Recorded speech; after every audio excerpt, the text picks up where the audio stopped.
The meeting will come to order.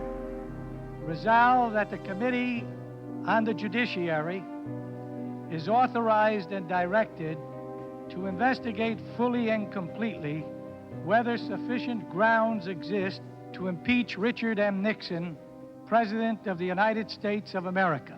It took the American people to force Congress into action.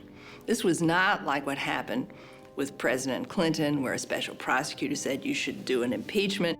There were those of us in Congress who wanted to take action, but the powers that be refused. It was only when the American people broke down that wall of resistance and said, you've got to do what you can do under the Constitution to rein in the imperial president.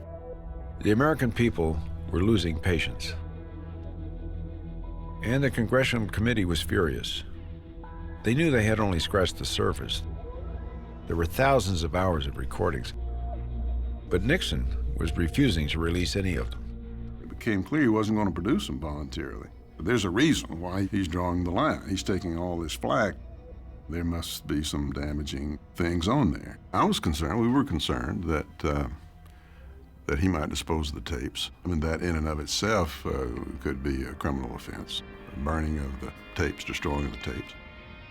Nixon never thought the tapes that he was making secretly would ever surface publicly. They would always be for his private use. It was never designed that they would come out, so there's a kind of spontaneity and free flow of people talking about their authentic conclusions, and it's horrifying. President, you've made it perfectly clear you don't intend to release those tapes. Perfectly clear? Perfectly clear.